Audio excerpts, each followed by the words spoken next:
Assalamualaikum Bapak Didi. Waalaikumsalam Pak Badrus. Bagaimana Pak kabarnya pagi ini? Alhamdulillah baik Pak Badrus.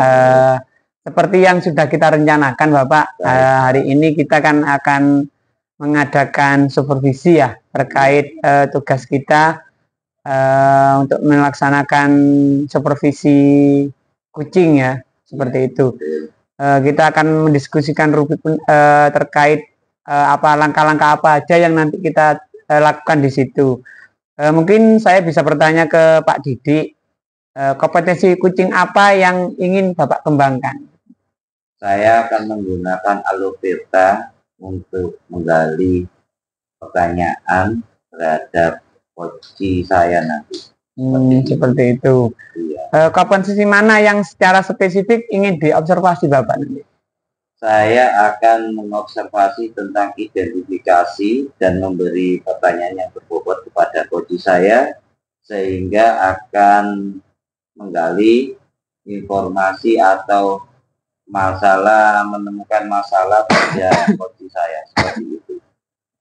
Dari rencana yang luar biasa dari Bapak Didi sampaikan tadi, saya ingin tahu kira-kira indikator ketercapaian dari tujuan pengembangan yang Pak Didi inginkan seperti apa? Yaitu coach saya nanti bisa menyelesaikan permasalahan dan beban pikirannya, sehingga bisa menemukan solusi dan bisa mengatasi solusi permasalahan yang dihadapinya dengan beberapa langkah-langkah yang akan kami lakukan pada coaching nanti, Pak. Oke.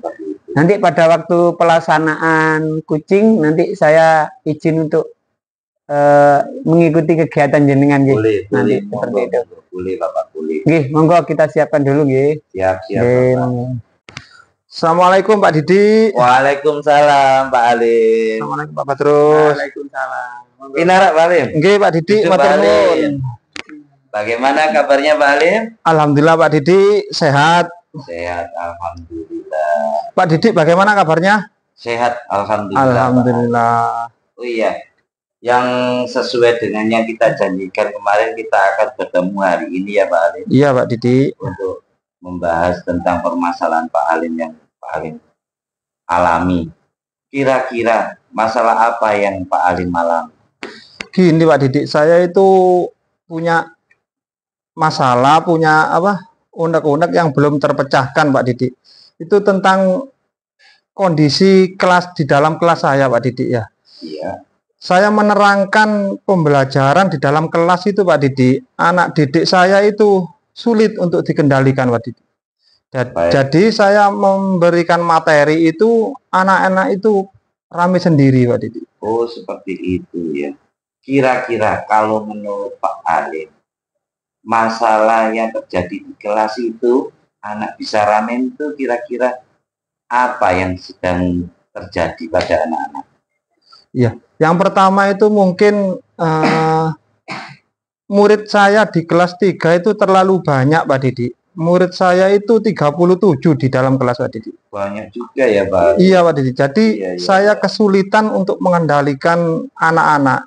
Faktor kedua itu mungkin yang saya ajar ini anak-anak pesisir Pak Didi. Letak SD saya itu ada di pesisir tepi pantai Pak Didi. Iya.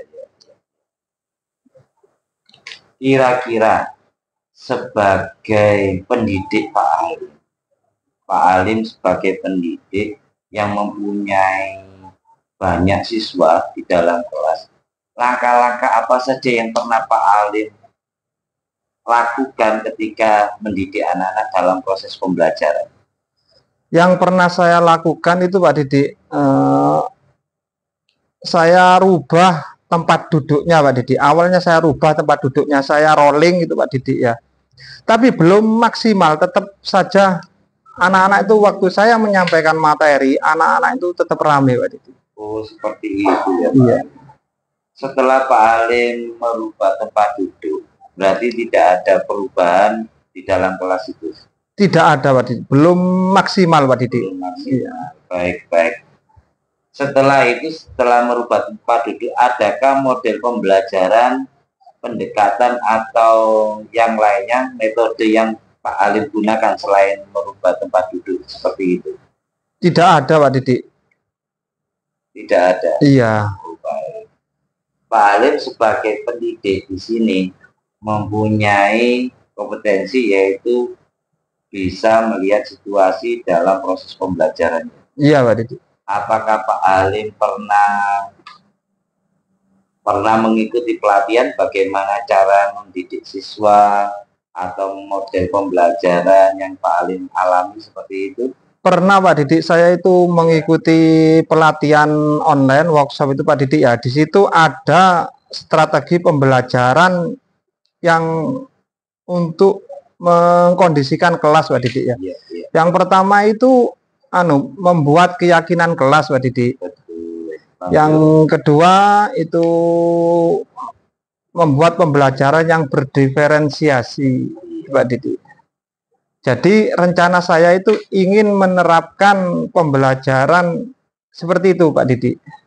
Belum pernah dilakukan ini ya Pak? Belum pernah Pak, belum pernah saya coba Pak Didik. Baik. Kira-kira Pak Halim sebelum melaksanakan pembelajaran diferensiasi atau melaksanakan keyakinan kelas pada siswa Pak Halim, kira-kira langkah-langkah apa saja yang akan Pak Halim melaksanakan? Langkah-langkahnya yang pertama saya akan membentuk keyakinan kelas itu Pak Didik. Jadi anak-anak itu saya buat keyakinan kelas.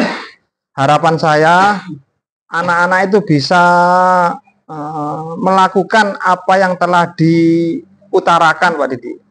Oh, seperti itu. Iya. Ya. Selain keyakinan kelas, mungkin ada yang lain tentang pembelajaran berdiferensiasi Pak Didik. Baik, berdiferensiasi pembelajaran berdiferensiasi, kira-kira apa yang akan Pak Alim utamakan dalam pembelajaran ini? Tentang pembelajaran konten Pak Didik. Konten. Iya. Baik. Kalau dalam bentuk konten, kira-kira apa yang jadi bayangan Pak Alim ketika nanti anak saya suka ini. Kira-kira apa yang akan Pak Alim lakukan dalam hal ini?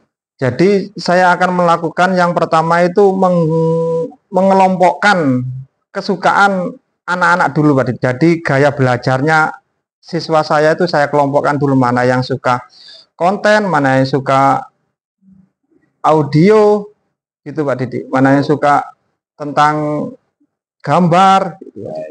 Iya. Jadi dari situ kita bisa menganalisis anak-anak, gaya belajar anak-anak ini Pak Didik. Baik, dari penyediaan media pembelajaran dalam bentuk konten tadi, Pak Alim sudah mempunyai gambaran tentang anak didik Pak Alim dalam proses pembelajarannya. Iya Pak Didik. Kira-kira seandainya nanti Pak Alim sudah punya rencana A, ya. Iya. Tapi rencana A tadi tidak berhasil. Adakah rencana lain nanti yang akan Pak Alim lakukan selain itu, selain keyakinan kelas dan diferensiasi tadi? Ada Pak Didik, akan menerapkan budaya positif Pak Didik. Ya. Budaya positif.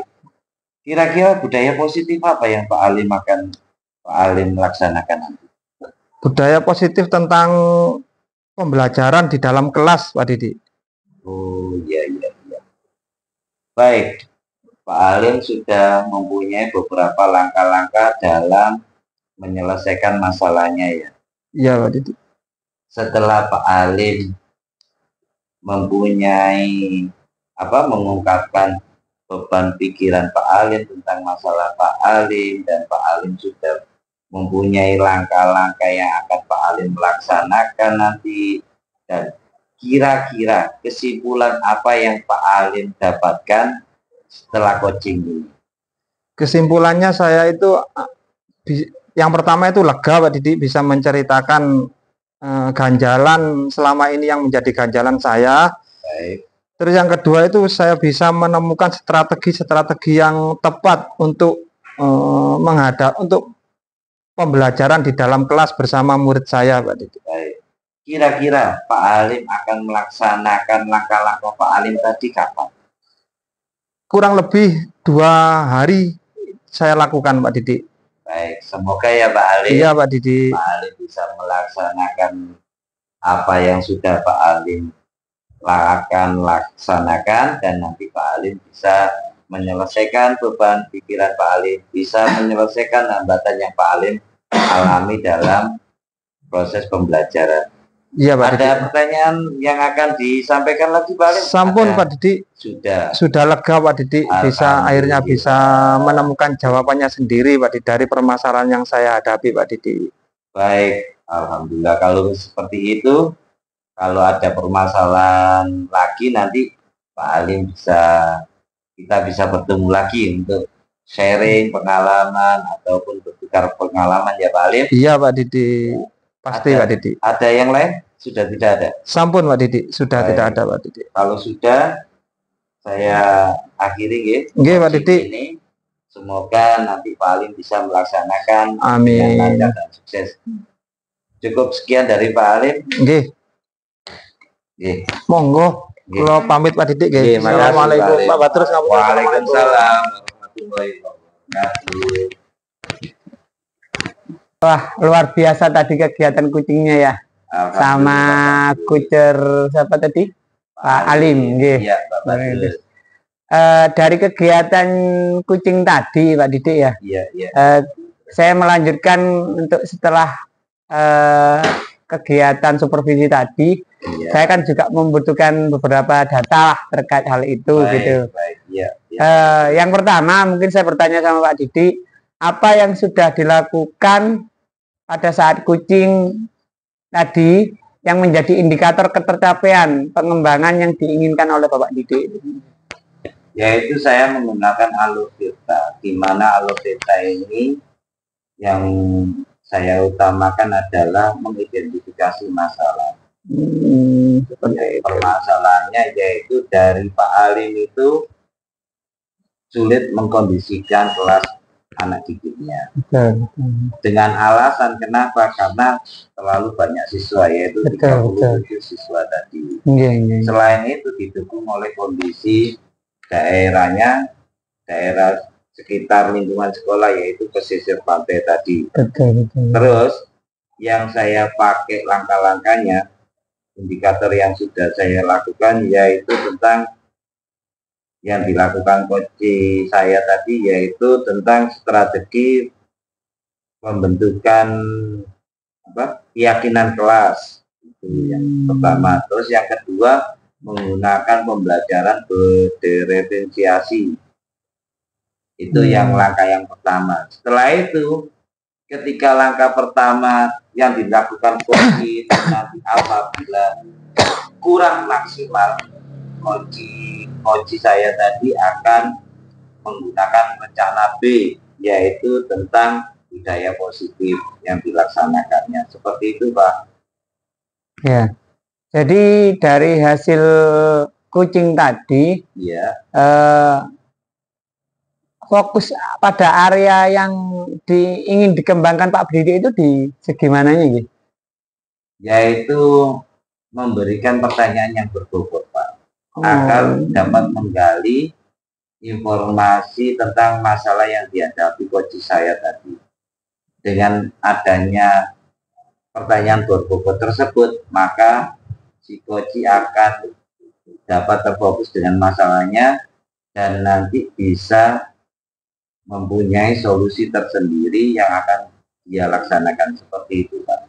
Wah, luar biasa yang sudah dilakukan oleh Bapak Didi tadi ya. Terima kasih Pak. Mungkin bisa nanti kita cari lagi ke depannya supaya agar sama-sama istilahnya lebih baik lagi ke depannya. Mungkin itu yang bisa kita bicarakan, nanti kurang lebihnya kita lanjutkan di pertemuan lagi. Baik. Seperti itu. Matur suwun. Assalamualaikum warahmatullahi wabarakatuh. Waalaikumsalam warahmatullahi wabarakatuh.